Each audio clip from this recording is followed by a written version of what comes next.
Sveiki visi, su jumis aš Ingrid ir kągi, šiandien penktadienis 13. Šiais metais dar penktadienis ir 13 bus tik tai dar viena diena ir tai bus lapkričio mėnesį. Taigi pasidžiaugim šitą tokią neįprastą dieną.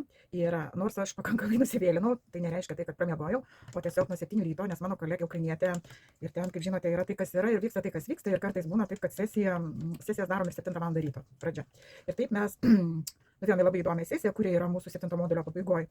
Nes kažkokia gavusi istorija tokia, kad vieną padarėm sesiją prieš 2-3 dienas, tai vadinasi užtaiso geografija. Ir ten pačioj pabaigoje sesijos paaiškėjo vienas toks įdomus procesas ir kadangi atsidarė dar kita sesija, kada yra sustatoma vidinė strategija judėti link tikslo. Ir kai ta strategija yra viduje teisingai sustatyta, tada tikslas yra atsiekiamas labai paprastai. Ir piniginės konsteliacijos mane stebina tuo, kad kiekvieną sykį, kai tu pradedi vieni sesiją, tu nežinai, ką ten rasi. Tai vienas momentas, su kuo tau reiks dirbti. Antras momentas, ir nežinai, koks bus visos tos sesijos finalas, bet finalas stengiamasi tai, kad žmogus išeitų į resursinę, tai vadinkim, būseną. Ir taip mūsų sesija truko pakankamai trumpai, valandą laiko, bet labai produktyvi. Ir ta valanda buvo įmanoma todėl, kad mano kolega darė tas praktikas iki to momento, kiek mes jau daugiau negu 20 ar 30 praktikų mes jau esam darę. Ir tada yra lengva dirbti, kai žmogus žino tam tikrus momentus ir žino, ko ieškoti savyje.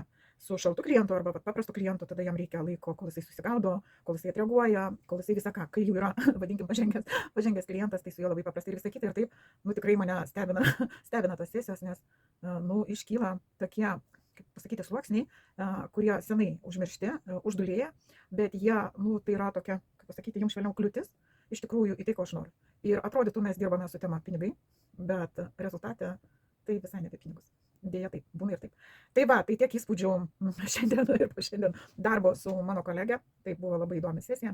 Ir primenu jums visiems, šeštadienį galite ateiti trumpas intervencijas, tam tikrom neigiamom emocijom pradirbti ir pasižiūrėsim, kas vyksta pas jumis. Taigi rašykite man asmeninę žinutę ir susitikime rytoj.